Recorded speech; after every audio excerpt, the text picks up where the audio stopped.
Proteção da comunidade LGBTIQA+, no judiciário e a quebra de paradigmas cis-heteronormativos. Josiane Sense e Jaqueline Macopi. Como os operadores do direito vêm lidando com questões que envolvem a comunidade LGBTQIA+?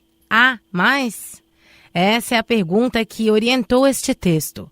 Pretende-se discorrer sobre alguns direitos, diretrizes e julgados envolvendo a proteção das minorias sexuais, com ênfase no judiciário.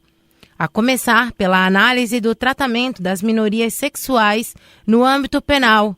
Merece destaque o Manual Resolução número 348/2020, lançado pelo Conselho Nacional de Justiça, CNJ, em 2020, que visa implementar a dita resolução, estabelecendo procedimentos de redução de vulnerabilidades de pessoas LGBTQIA+, acusadas, rés, condenadas ou privadas de liberdade, assegurando a proteção dessas nos sistemas de justiça criminal e juvenil. Invocando os direitos humanos e documentos internacionais dos quais o Brasil é signatário, o manual apresenta pressupostos gerais da atuação de tribunais e autoridades judiciais em casos criminais envolvendo pessoas acusadas, rés ou condenadas LGBTQIA+, remetendo aos princípios dispostos no artigo 2º da Resolução 348/2020,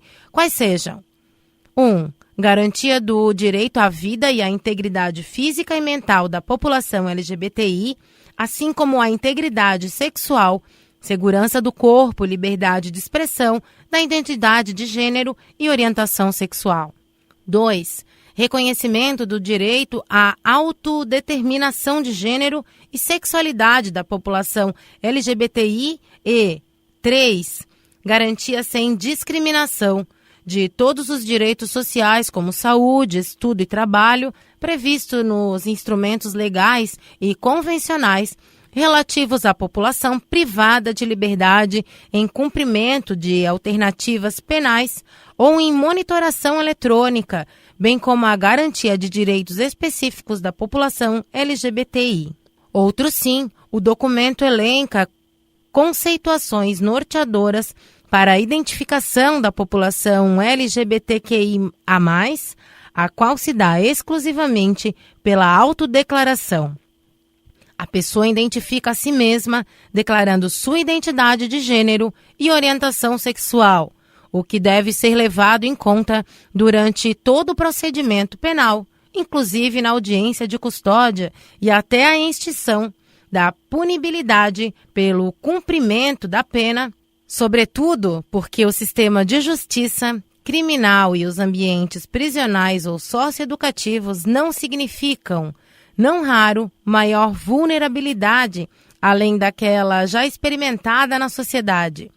Violências institucionais dos agentes, bem como assédios dos próprios presos e internados, são comuns dentro desses estabelecimentos, como é sabido. Além disso, o manual observa que todas as pessoas que sofrerem algum processo penal devem ser tratadas pelo nome e prenome escolhidos, devendo assim serem mencionadas na guia de recolhimento à unidade prisional ou socioeducativa. Isso se dá pelo direito ao nome social, que inclui a identidade sexual e de gênero e a faculdade de se autonominar nos registros e nos documentos de identidade. Nesse sentido, vale lembrar que o Supremo Tribunal Federal, STF, no RE número 670422/RS, sedimentou o entendimento de que os registros civis podem ser alterados mesmo quando não há submissão a procedimentos cirúrgicos ou a tratamentos hormonais. Ainda é importante ressaltar que o manual determina a observação da identidade de gênero e orientação sexual na tomada de decisão relativa à definição do local de privação de liberdade, relatos de violência ou grave ameaça e especificidades de mulheres LGBTQIA+. questionando se há preferência da pessoa presa ou internada para que todos fiquem em um local que possa garantir segurança a essa população, pontuando ainda a excepcionalidade da prisão provisória, com fulcro no disposto no artigo 10 da resolução em relação a pessoas LGBTQIA+, gestantes, lactantes, mães e responsáveis por crianças menores de 12 anos ou pessoas com deficiência, artigo 318 e 318-A do CPP. Por fim, remete à necessidade de maior assistência à saúde, com garantia de tratamento hormonal e sua manutenção, acompanhamento de saúde específico e garantia de testagem, garantia de atendimento psicológico e psiquiátrico e cuidados especiais com a Covid-19. No mesmo sentido, assistência religiosa, acesso ao trabalho, à educação e às demais políticas ofertadas nos estabelecimentos prisionais e socioeducativos, entre outros, que devem ser implementados em toda a Justiça Nacional.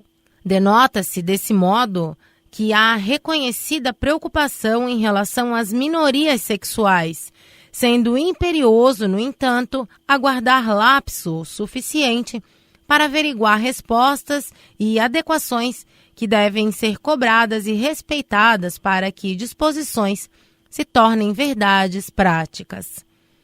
Partindo para uma perspectiva dogmática em relação aos direitos das minorias sexuais nas decisões do Judiciário, fez-se uma pequena pesquisa jurisprudencial no sítio do Tribunal de Justiça, por intermédio das categorias homossexual, transexual, intersexual, homofobia e transfobia, sem marco temporal, com o intuito de avaliar, ainda que de forma muito sutil, de que forma os operadores do direito vêm lidando com os direitos sexuais das minorias.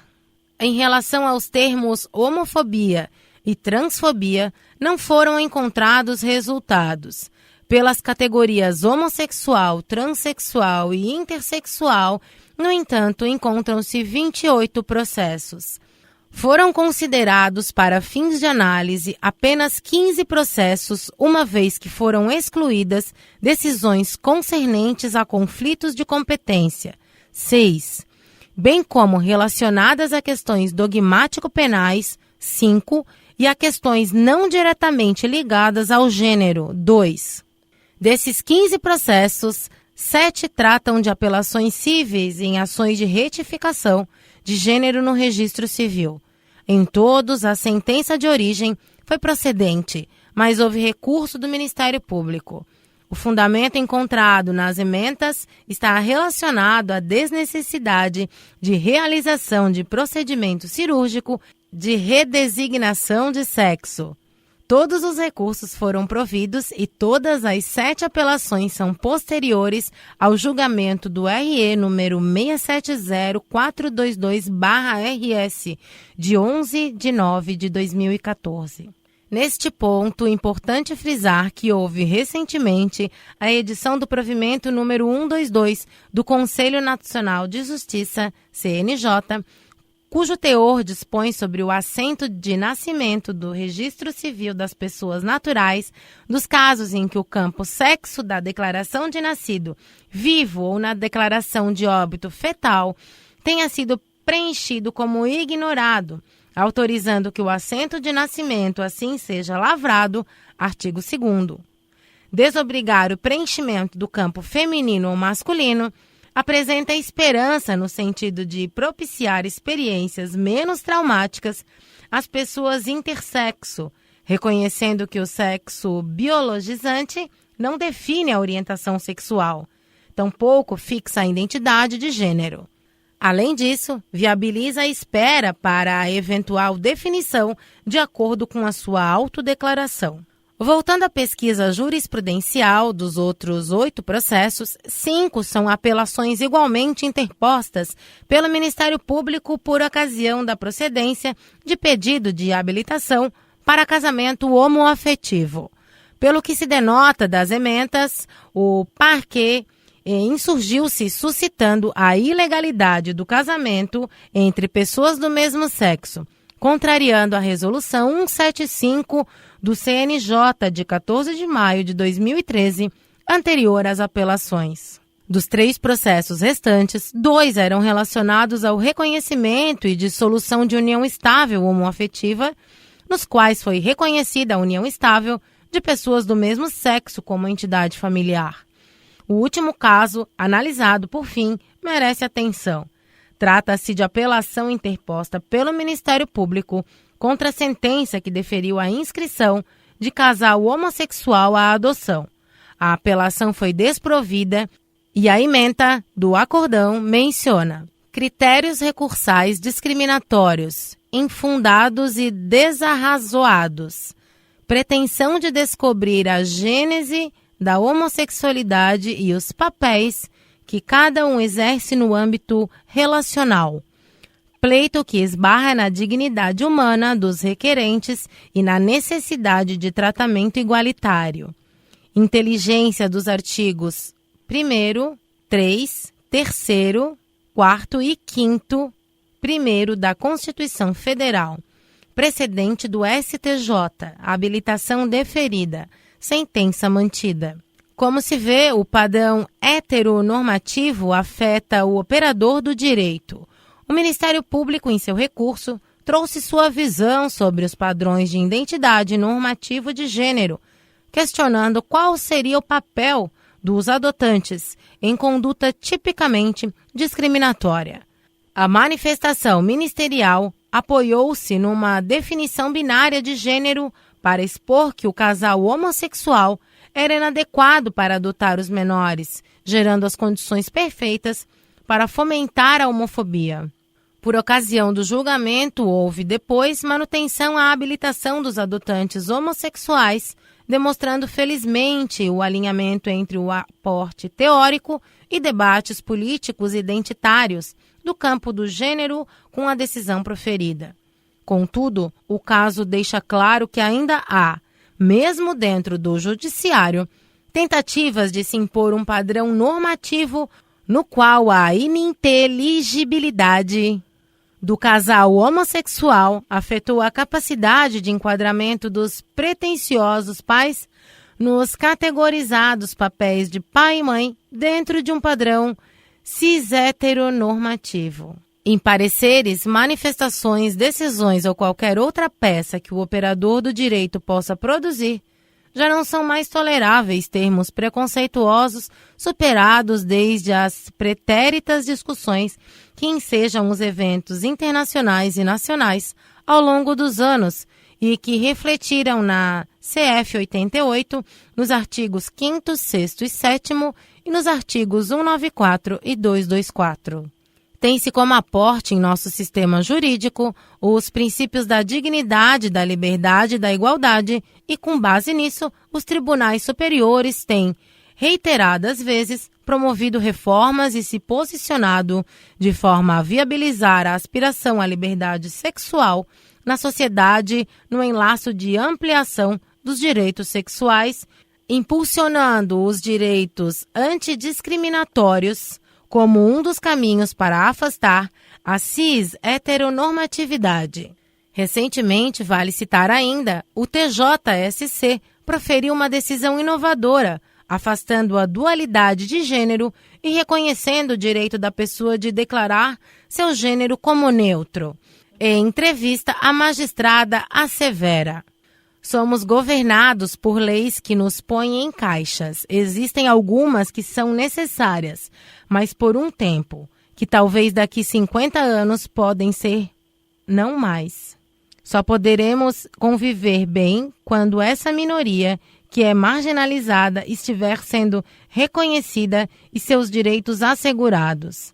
Se ela não vai bem, também não vamos bem. O tecido social todo deve estar em sintonia. À guisa de conclusão, pode-se dizer que a proteção da comunidade LGBTQIA+, no judiciário ainda não é uma realidade prática satisfatória, havendo certo conservadorismo e relutâncias baseadas na cis-heteronormatividade por parte de alguns operadores do direito, a exemplo da atuação do órgão do Ministério Público, o que chama a atenção no panorama apresentado. Há que se reconhecer, de outro lado, importantes avanços legais, normativos e jurisprudenciais. A proteção do judiciário às minorias sexuais, com o reconhecimento de neutralidade de gênero, oxigena o debate no campo da sexualidade e ganha força na conjuntura política. Ainda que seja feita a crítica institucional, a validação do Estado expande a discussão de gênero, ampliando questões teóricas que antes não chegavam nesses espaços de poder. Josiane Sense é militante feminista, antirracista, antifascista, servidora do TJSC com formação em Direito, amante de felinos, integrante do 8MSC e da Frente Catarinense de Luta pela Descriminalização e Legalização do Aborto e compõe a coordenação do coletivo Valente. Jaqueline Macópia, TJA, mestranda em Direito do Estado pela UF Paraná, pesquisadora do Núcleo de Criminologia e Política Criminal da UF Paraná e do Núcleo de Estudos em Ciências Criminais da FAI, especialista em Direito Público pela FURB e em Direito Penal e Criminologia.